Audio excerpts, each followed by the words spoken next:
Hi good evening. జంతు కణదేహ నిర్మాణం ఇంటర్మీడియట్ సెకండ్ ఇయర్ జువాలజీలో ఇంపార్టెంట్ బిట్స్.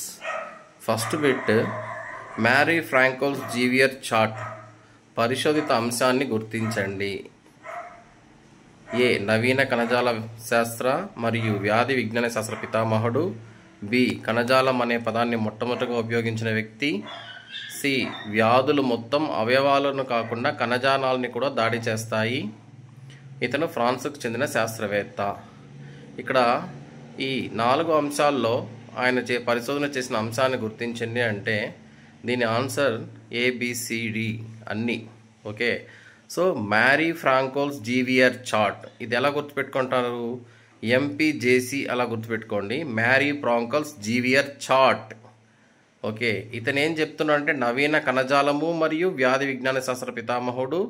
కణజాలం టిష్యూ అనే పదాన్ని మొట్టమొదటిగా ఉపయోగించిన వ్యక్తి. మరియు వ్యాధి అనేది మొత్తం అవయవం మీద దాడి చేయకుండా కణజాలం మీద కూడా దాడి చేస్తాయి. ఇతను ఫ్రాన్స్కు చెందిన శాస్త్రవేత్త. రెండో క్వశ్చన్ తీసుకుంటే కణజాల దేహ నిర్మాణం నిడేరియా జీవుల్లో మొట్టమొదటిసారిగా ఏర్పడింది. మరియు ఆప్షన్ నెక్స్ట్ బి. కణస్థాయి వ్యవస్థను ప్రదర్శించే ప్రాథమికమైన ఏకకణ జీవులు. ఇక్కడ పొరిఫెరా వర్గ జీవులు. Option B. ఓకే, అంటే యాక్చువల్గా ఏకకణ జీవులు కాదు కదా, పొరిఫెరా వర్గ జీవులు బహుకణ జీవులు కదా.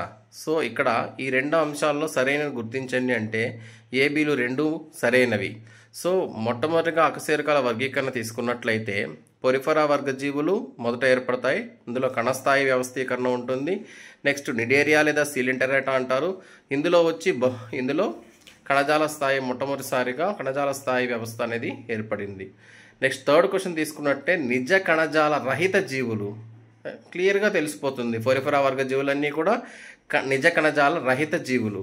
సో ఇక్కడ తీసుకుంటే సైకాన్ యూక్లెప్టా అనేది కూడా పొరిఫెరా వర్గానికి సంబంధించిందే. స్పాంజిల్లా కూడా పొరిఫెరా వర్గానికి సంబంధించిందే. గ్రాన్షియా అనేది పొరిఫెరా వర్గానికి సంబంధించింది.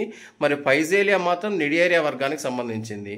ఎడామ్సియా నిడేరియా వర్గానికి సంబంధించింది. హైలోనీమా పొరిఫెరా వర్గానికి సంబంధించింది. సో ఇక్కడ పొరిఫెరా వర్గ జీవులన్నీ నిజ కణజాల రహిత జీవులు. తీసుకున్నట్లయితే ఏబీలు నిజ కణజాల రహిత జీవులు. ఓకేనా, ఇక్కడ హైలోనీమానే మనము గాజు తాడు స్పంజిక అంటారు. ఓకేనా, ఇది కూడా పొరిఫెరా వర్గ జీవులకు సంబంధించింది.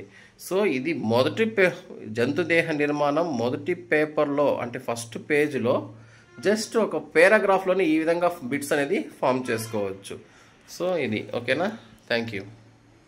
లైక్ చేయండి, సబ్స్క్రైబ్ చేయండి నా ఛానల్ను. Thank you.